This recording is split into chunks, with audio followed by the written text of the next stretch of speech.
The Skoda Octavia was once the least sophisticated of all the Volkswagen Group's family hatchback products. Not anymore. Almost nothing has been held back for this third-generation version. It's still bigger and better value than most of its rivals, a Mondeo-sized medium-range hatch for the price of a Focus-sized one. The difference now, though, is that it's clever enough to change the way you think about Skoda. You can trace the Skoda success story of the last couple of decades back to the original launch of one model. This one, the Octavia. Right from its very first appearance in 1996, this has always been a car that's supersized its value proposition, offering more space than the class norm. For first and second generation versions, that class saw competition with Focus and Astra sector family hatches.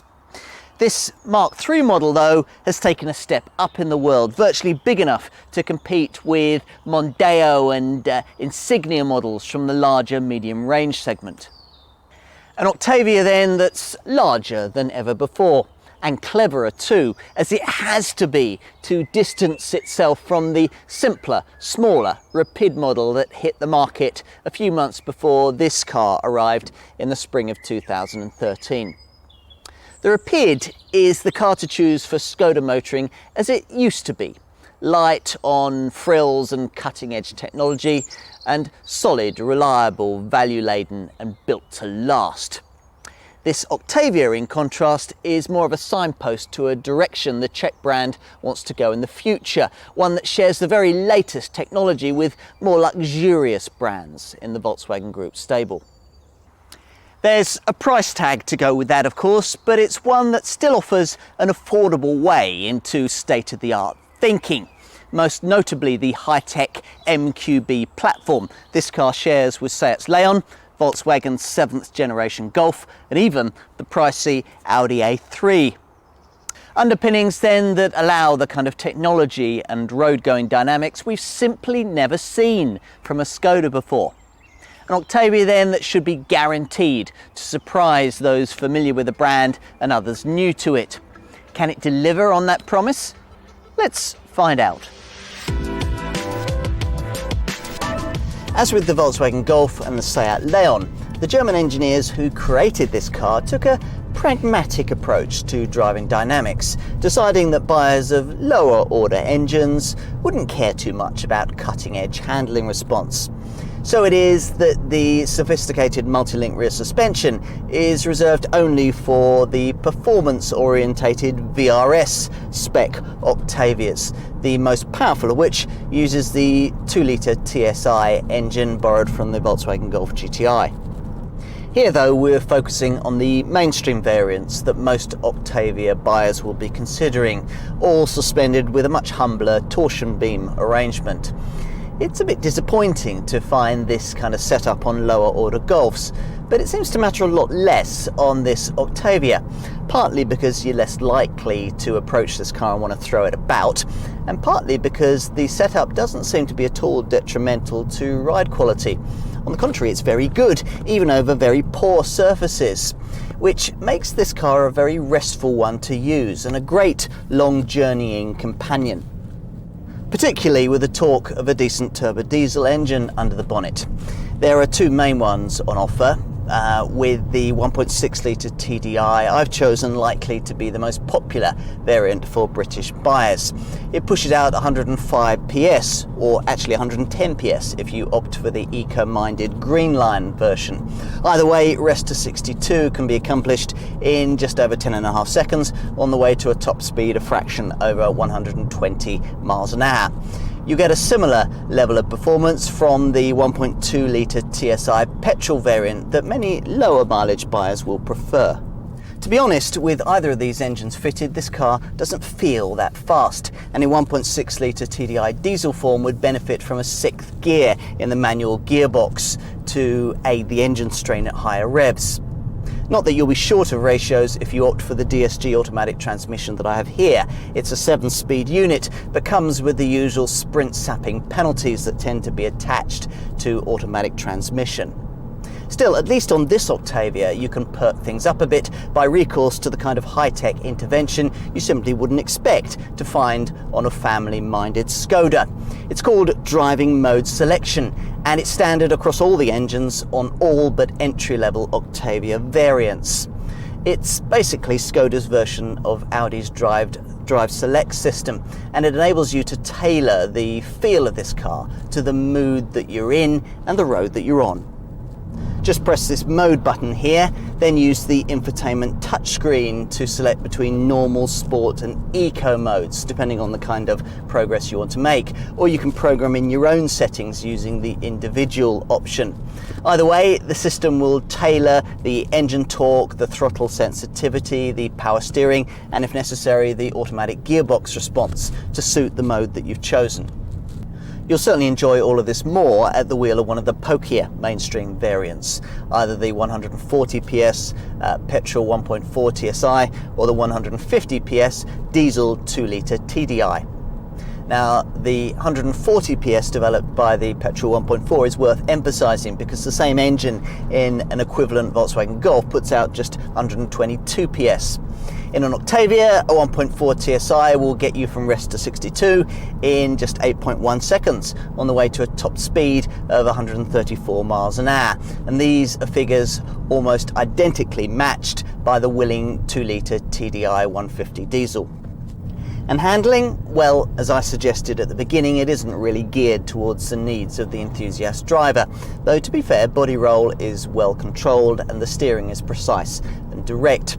If you're looking for more than that, then you'll appreciate one of the sporty VRS models.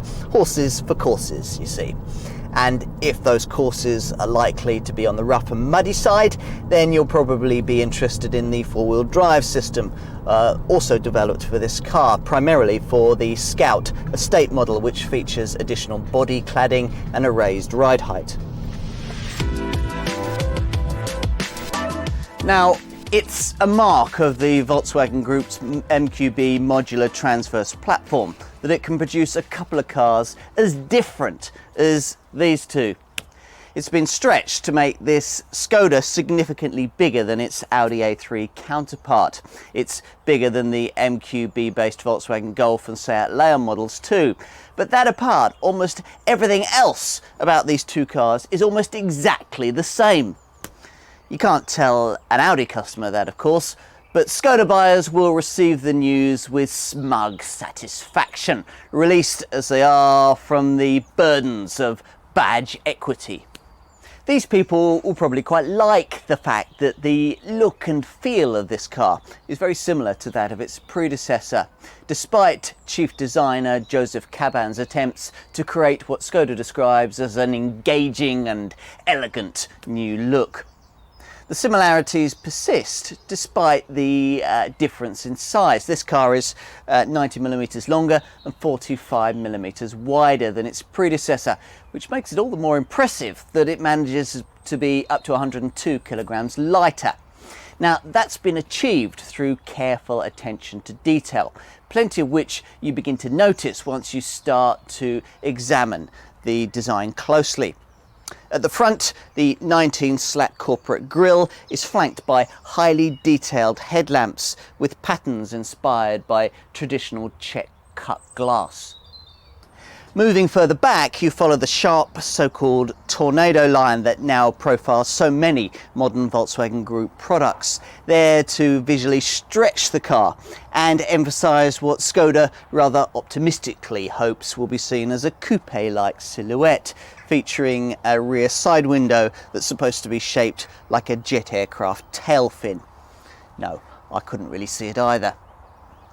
At the back, the way that the sharp crease lines cleverly separate the surface areas is especially evident, and you've got these familiar C-shaped rear light clusters that can now be lit by high-tech LED lighting.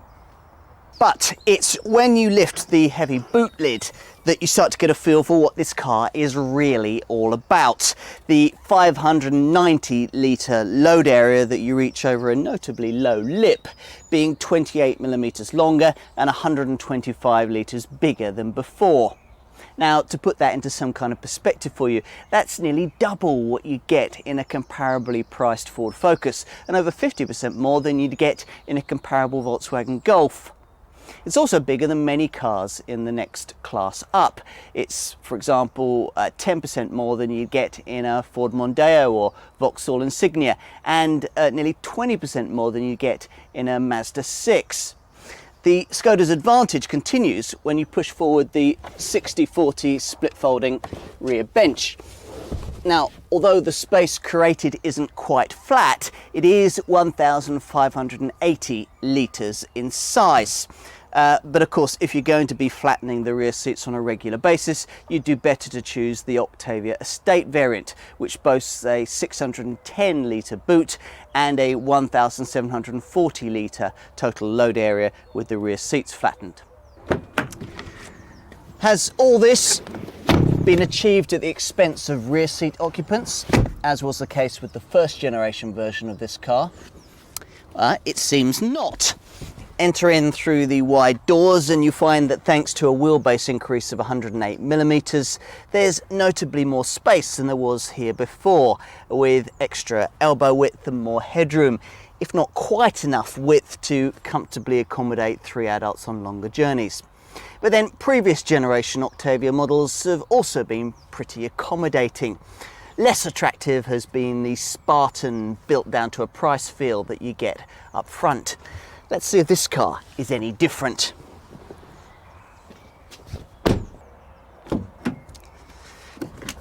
It is.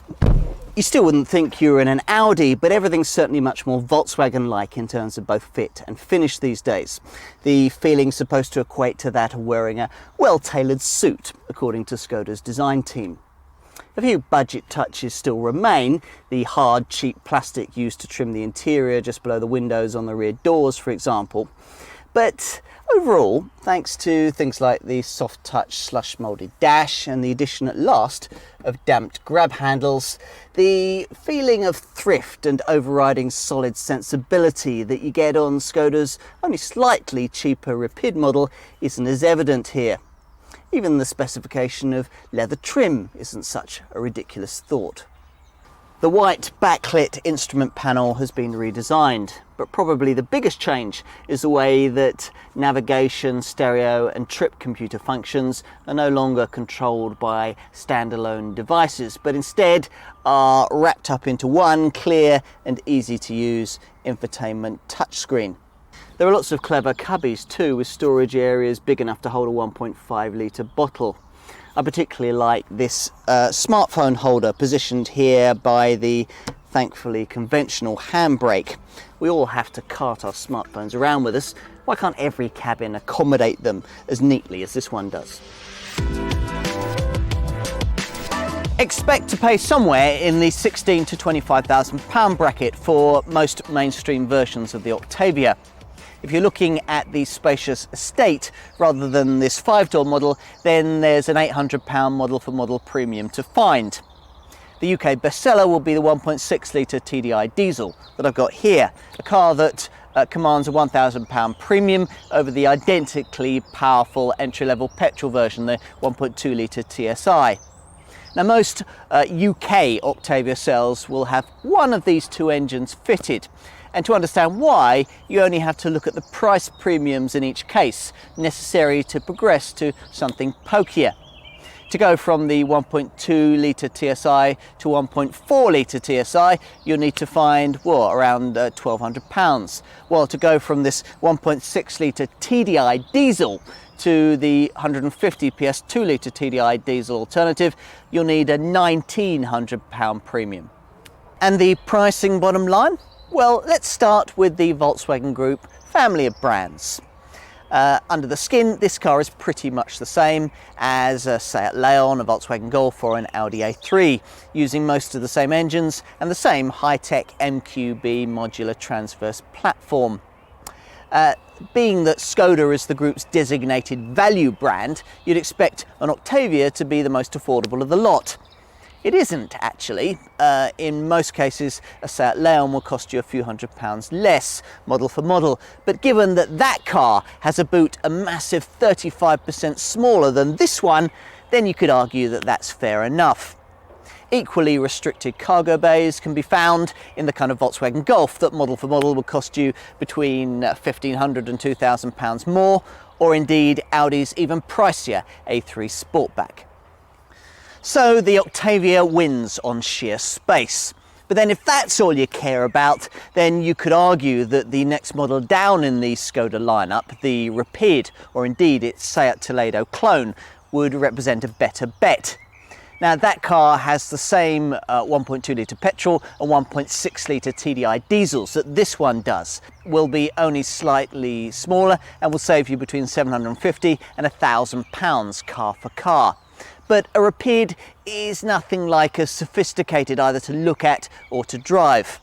I'd stump up for an Octavia, and I'm guessing that you probably would too. Or at least I would once I'd concluded Skoda's value proposition to be unassailable, which you'd think it would be were you to buy into the brand's reasoning that this is no longer the kind of Focus or Astra-class family hatchback that these days would cost you about the same. Instead, the company is now positioning this car as a potential rival for bigger models in the next Mondeo segment up. And on paper, there are fair grounds for doing that. The boot, after all, is massively larger than you'd get in a Focus or an Astra, and even 10% bigger than you'd get in medium-range cars like Ford's Mondeo and Vauxhall's Insignia. To be fair, thanks to recent price cuts and dealer discounting, there isn't too much difference between what you'd pay for an Octavia and a comparable Mondeo or an Insignia. But more modern medium-range products, cars like the Mazda 6 for example, are significantly more expensive. So I've given you some idea of the marketplace in which this car sits, but whichever version you choose, you're going to want a strong specification to be part of the deal. And by and large, you shouldn't be disappointed. The two body styles, hatch and estate, are mated with either 1.2, 1.4 or 2 litre petrol power, or a range of 1.6 or 2 litre diesel engines.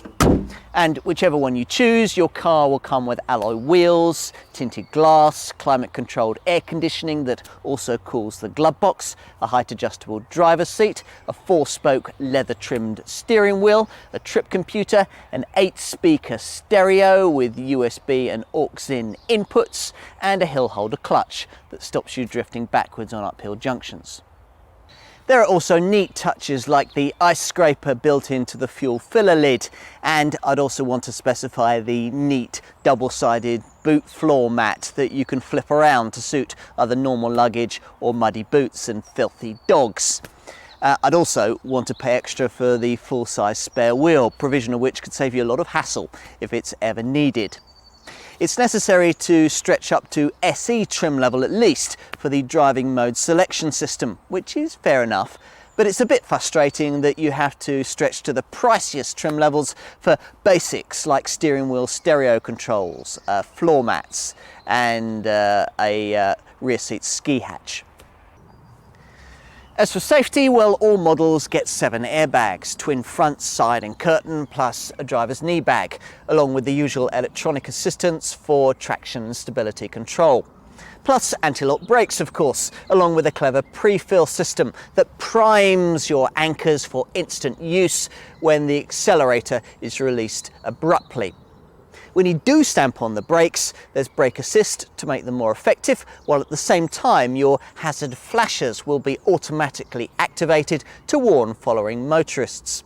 At this point, an optional crew protection assistant can automatically tighten your belts and close both electric windows and the powered sunroof, so that should you hit something, you'll be best placed to withstand the collision.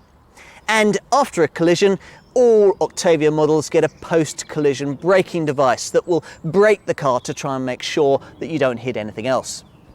So you're pretty well protected in an Octavia, but if you're prepared to spend a little more, then you can always go a bit further. From mid-range SE spec, there's a fatigue sensor which monitors your driving reactions and with audible and visual alerts encourages you to take a break if tiredness is detected. Top models also get a front assistance system that mounts a radar detector in the front grille here, which constantly scans the road ahead for potential collision hazards. If one is detected and the car thinks that you might be about to hit it, then you'll be warned with audible alerts and a braking jolt. If you don't respond or aren't able to, then the car can brake itself automatically, down to a standstill if need be. The system can work with the optional radar-driven ACC adaptive cruise control setup that can brake or accelerate you automatically in motorway traffic and brake you down to halt if necessary. There's also AFS adaptive forward lighting to light your way around corners, and optional bi-xenon headlamps that can be specified to automatically dip themselves in the face of oncoming traffic at night. There's a lane assistant that will stop dozy drivers from veering out of their lanes on the highway, and an automatic parking assistant that can automatically steer you into the tightest spaces. There's also traffic sign recognition that can picture and display on the dash traffic speed signs as you pass them. In other words, almost everything has been thought of. All the engines in this Octavia are efficient turbocharged direct injection units, powering a car that, thanks to its high-tech underpinnings, is up to 102 kilograms lighter than before. Small wonder then that its fuel and CO2 returns are so much improved. Best of the bunch is the green line version of the 1.6 litre TDI diesel that I'm driving here, able to put out a hybrid like 89 grams per kilometre of CO2 and return as much as 83 miles to the gallon on the combined cycle. Even in standard form, the 1.6 litre TDI manages 74.3 miles to the gallon on the combined cycle and 99 grams per kilometre of CO2, thanks to a start-stop system that cuts the engine when you don't need it, stuck at the lights or waiting in traffic. At the bottom of the lineup, the alternative, with the same 105 PS output, is the 1.2 litre TSI petrol model, a variant that might even work out cheaper in the long term thanks to its lesser asking price and use of cheaper green pump fuel. That's thanks to a combined cycle fuel return of 57.7 miles to the gallon on the combined cycle and a CO2 reading of 114 grams per kilometre. Those figures change to 53.3 miles to the gallon on the combined cycle and 121 grams per kilometre of CO2 if you opt for the 1.4 litre TSI petrol model, the pokier version. If you choose the faster diesel, the 2 litre TDI 150, then you're looking at 68.9 miles to the gallon on the combined cycle and 106 grams per kilometre of CO2. What else? Well, insurance ranges between groups 13 and 20 on the 1 to 50 grouping scale for mainstream models. There's the usual 3-year 60,000 mile warranty, and you've got a choice of fixed and flexible servicing regimes depending on whether your annual mileage is short or long. The Octavia name, based on the Latin for 8, is an almost inseparable part of Skoda's history, dating all the way back to 1959, when it arrived to designate the 8th design produced by the Czech brand following World War II. In the modern era, Octavias have sold prolifically, enough, if placed end to end, to fill all 3 lanes of the complete M25. But those sales, of course, date back to a time when this was a slightly smaller and much less sophisticated car.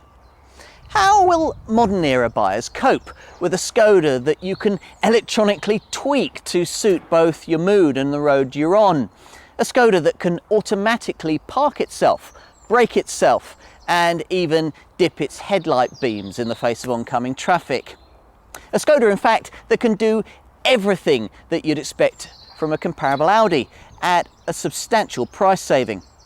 It'll be interesting to see. What's clear is that, like its Korean competitors, Skoda sees a future in which it no longer competes as a value brand. That market will be left to Dacia and the Chinese.